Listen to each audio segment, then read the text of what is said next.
ഞാൻ ട്രേഡിനെ കുറിച്ച് അറിയുന്നത് ഇൻസ്റ്റാഗ്രാം വഴിയിട്ടാണ്. എന്നെ സംബന്ധിച്ച് എനിക്കൊരു ഫിനാൻഷ്യൽ ഗോൾ ഉണ്ടായിട്ടുണ്ടായില്ല. അപ്പോൾ പോയിട്ട് ഈ ഏജ് ഒക്കെ ആകുമ്പോഴത്തേനും നമ്മൾ സെറ്റിൽ ആവാന്നുള്ളൊരു മൈൻഡ് വെച്ചിട്ടാണ് ഞാൻ ഇത് ഇവിടെ അപ്രോച്ച് ചെയ്തത്. എനിക്ക് ഓവറോൾ നല്ലൊരു എക്സ്പീരിയൻസ് ആയിരുന്നു. ഞാൻ വന്ന് ജോയിൻ ചെയ്യുന്ന സമയത്താണെങ്കിലും ഇൻസ്റ്റിറ്റ്യൂഷൻ ആണെങ്കിലും ഒക്കെ അടിപൊളിയായിരുന്നു. നല്ലൊരു അറ്റ്മോസ്ഫിയർ അവർ ബിൽഡ് ചെയ്തിട്ടുണ്ട്. നമുക്കുള്ളൊരു ഫ്രീ ആയിട്ട് ഇരിക്കാൻ പറ്റുന്ന ഒരു അറ്റ്മോസ്ഫിയർ അവർ സെറ്റ് ചെയ്തിട്ടുണ്ട്. ഈ ക്യാൻറ്റീൻസും കാര്യങ്ങളൊക്കെ കണ്ടെന്നല്ലാണ്ട് ഇതിൻ്റെ ഒരു ABCD എനിക്കറിയില്ല. പിന്നെ ഫർദർ പോയി കഴിക്കുമ്പോൾ എന്തൊക്കെ ഒരു സ്റ്റോറി പോലെ അല്ലെങ്കിൽ ഒരു ഈ നൂല് കൊടുത്ത പോലെ മുത്തുമണി പോലെ എന്നൊക്കെ പറഞ്ഞ പോലെ ഒരു ഇതിലാണ് എത്തിയത്. പിന്നെ പോകുന്തോറും എനിക്ക് ആ ഗ്രാജുവലി അത് മനസ്സിലായി തുടങ്ങി എന്താണ് ഇതിൻ്റെ ലക്ഷ്യം, അല്ലെങ്കിൽ ഇത് എങ്ങനെയാണ് സെറ്റ് ചെയ്യണേ, എങ്ങനെയാണ് റിസ്കിൻ്റെ കാര്യങ്ങളും റിസ്ക് മാനേജ്മെൻറ്റും ഇതിൻ്റെ ഡിസിപ്ലിനും കാര്യങ്ങളൊക്കെ എനിക്ക് ഭയങ്കര ഓക്കെ ആയിട്ട് വന്നു. അതിൽ എസ്പെഷ്യലി എനിക്ക് മെൻറ്റേഴ്സിനെ കുറിച്ചാണ് പറയാനുള്ളത്. ഇപ്പോൾ ഫസ്റ്റ് സെക്ഷൻ ആണെങ്കിൽ പോലും ഇതിലാണെങ്കിലും നമുക്ക് നല്ല രീതിയിലൊരു സപ്പോർട്ടായിരുന്നു. ഒരു മെൻറ്ററിനുപരി നമ്മുടെ അടുത്തൊരു ക്ലോസ് ആയിട്ടൊരു നമുക്ക് എല്ലാ കാര്യങ്ങളും വളരെ ഓപ്പൺ ആയിട്ട് പറയണ്ടായിരുന്നു. കാരണം ഞാൻ 8 ബാച്ചാണ് യൂസ് ചെയ്തിട്ടുണ്ടായിരുന്നത്. സോ 8 ബാച്ച് ആയതുകൊണ്ട് തന്നെ നമുക്ക് കുറച്ചുകൂടി സമയം ഉണ്ടായിരുന്നു. പിന്നെ ഇവരെയും നമ്മൾ മുഷിപ്പിക്കാണ്ട് തന്നെ നമുക്ക് കുറേ കാര്യങ്ങൾ പറഞ്ഞു തന്നിട്ടുണ്ടായിരുന്നു. പിന്നെ സെക്കൻഡ് ആയിരുന്നു അടുത്ത ഇത് തുടങ്ങുന്ന സമയത്ത് ITs ആണെങ്കിലും ഫൗസൊക്കെ ശരിക്കും പറഞ്ഞു കഴിഞ്ഞാൽ ഒരു പാഷനേറ്റ് ആയിട്ടുള്ള ഒരു മെൻറ്ററാണ്. ഞാൻ നോക്കുമ്പോൾ പുള്ളിയുടെ ഒരു ഡിസിപ്ലിനും പുള്ളിക്ക് ഒരു ക്ലാസ് എടുക്കാനുള്ള ഒരു കഴിവ് ഭയങ്കരമായിട്ട്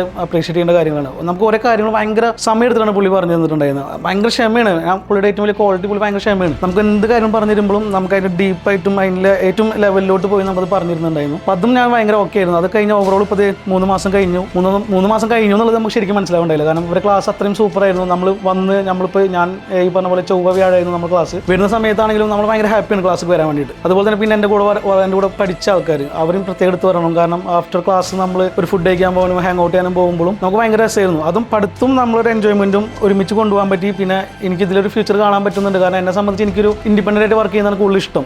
ഞാനിപ്പോൾ ചെയ്തുകൊണ്ടിരിക്കുന്നത് അങ്ങനെ തന്നെയാണ്. അല്ലാണ്ട് ഒരു കമ്പനിയിൽ വർക്ക് ചെയ്യാൻ എനിക്ക് എൻ്റെ അറ്റ്മോസ്ഫിയർ ഓക്കെ അല്ലാത്തതുകൊണ്ട് തന്നെ എനിക്കിത് ഓക്കെയാണ്. ഞാനിത് ഫ്യൂച്ചറിലോട്ട് എടുക്കുമെന്നാണ് എൻ്റെ വിശ്വാസം. പിന്നെ ലൈവ് ട്രേഡും കാര്യങ്ങളൊക്കെ ഉണ്ട്. സെക്ഷനൊക്കെ ആയിട്ട് അടിപൊളിയായിട്ട് എനിക്ക് എന്നെ കൊണ്ട് ഹാപ്പിയാണ്. ഞാൻ അടിപൊളിയായിട്ട് പോകുന്നതാണ് എൻ്റെ ഒരു വിശ്വാസം. പിന്നെ സെക്കൻഡായിട്ട് പറഞ്ഞു കഴിഞ്ഞാൽ നമ്മളെ ദിൽരാഗിൻ്റെ ക്ലാസ് ആണെങ്കിലും എനിക്ക് ഭയങ്കര ഓക്കെ ആയിരുന്നു. കാരണം ദിൽരാഗിൻ്റെ ഒക്കെ പോസിറ്റീവ് പറഞ്ഞു കഴിഞ്ഞാൽ പുള്ളിയാണെങ്കിലും ട്രാവലും ഇതും ഒക്കെ ഒരുമിച്ച് കൊണ്ടുപോകുന്നത് എനിക്ക് ഭയങ്കര വണ്ടറായി തോന്നി. കാരണം നമ്മളെല്ലാവരും ഇഷ്ടപ്പെടുന്നുണ്ട് കുറേ ട്രാവൽ ചെയ്യാനും. അപ്പോൾ അതിനൊക്കെ ഒരു ഫിനാൻഷ്യൽ സെറ്റിൽമെൻറ്റ് നമുക്ക് വേണം. അപ്പോൾ പുള്ളി അതും ആളെ പ്രൊഫഷനും ഒക്കെ അത് അടിപൊളിയായിട്ടാണ് കൊണ്ടുപോകുന്നത്. അപ്പോൾ അത് കണ്ടപ്പോൾ എനിക്ക് തോന്നി ഓക്കെ എനിക്ക് യാത്ര കുറേ ഇഷ്ടമുള്ളതാണ്. അപ്പോൾ ഈ നമ്മളെ ഇത് എവിടെ ആണെങ്കിലും നമുക്ക് ചെയ്യാൻ പറ്റും. ഒരു അറ്റ്മോസ്ഫിയർ വേണമെന്നൊന്നുമില്ലല്ലോ. നമുക്ക് ഇന്ന സ്ഥലത്ത് വർക്ക് ഒരു ഓഫീസ് ടൈം വേണമെന്നോ അല്ലെങ്കിൽ ഇന്ന സ്ഥലത്ത് ഇരുന്ന് ചെയ്യണമെന്നൊന്നും ഇല്ല. അതുകൊണ്ട് തന്നെ നമുക്ക് നമ്മളതിൽ ഫോണും നമ്മുടെ ലാപ്ടോപ്പൊക്കെ ഉണ്ടെങ്കിലും നമുക്കത് സെറ്റ് ചെയ്യാൻ പറ്റും. നമുക്ക് ഇൻകം വന്നുകൊണ്ടിരിക്കുകയാണ്. അല്ലെങ്കിൽ നമുക്ക് കുറച്ച് സമയമുണ്ട്.